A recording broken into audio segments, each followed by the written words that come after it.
Standing outside of his bedroom, I was debating whether to go inside or not.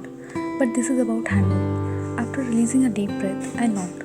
"Come in," he said, his deep voice. I saw him working on his laptop. "Tiang." "Yes," he said. "Tiang, Hannibal is sick. He has got fever." "So?" he asked, still looking at his laptop screen. "He needs to see a doctor, Tiang," I replied, stuttering. "Come here," he said, sending chills to my spine because I know what is about to come. "Tiang, please take him to doctor. He is in high fever, or at least give him medicines," I said as tears sprinkled in my eyes. "What did I say? Come here."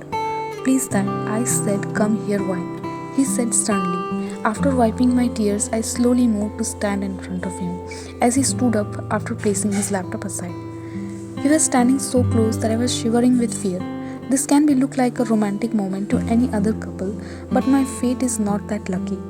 My head spun as a hard slap landed on my face, causing me to fall on the floor. "Get out now." "Tiang, please, I beg you, please give me some medicines," I begged, sobbing at his feet. "How can you do this to your own son?" He pulled me harder by my hair, tugging at the roots like he might rip it from my scalp. "Because he is not my child. How can he when his mother is a whore?" He gritted the words. "Stop it, Tiang, please, I'm not a whore."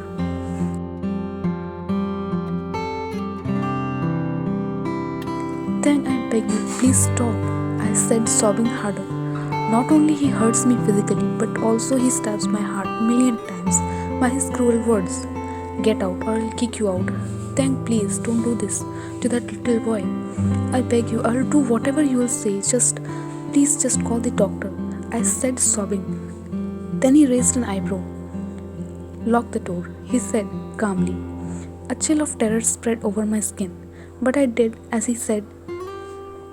I saw him walking to the closet, and after a moment he appeared with his belt.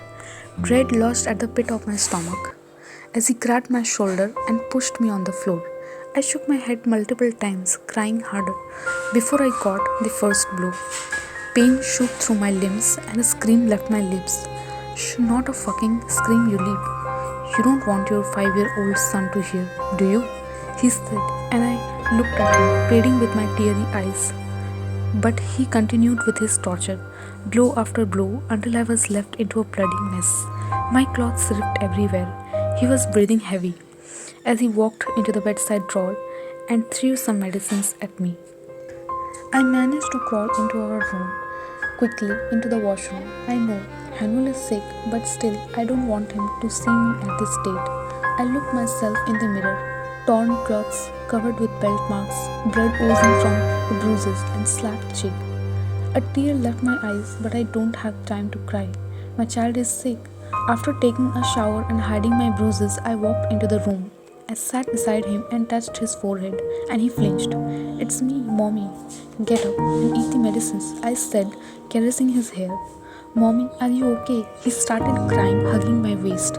Why wouldn't I? I'm fine. Don't lie to me. I know. Daddy beat you again. Why did you go to him? I told you, I don't need meds." Seeing him like this, tears rimmed in my eyes. "Mommy is okay, baby, and if you don't take medicines, then how will you get well? I don't want to get well. Let the fever take over me. But please, Mommy, don't go to Daddy again. Please." He was.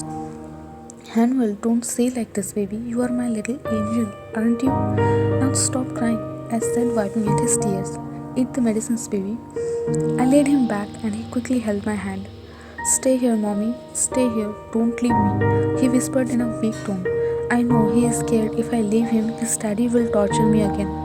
After placing a kiss on his forehead, I leaned back against the headboard.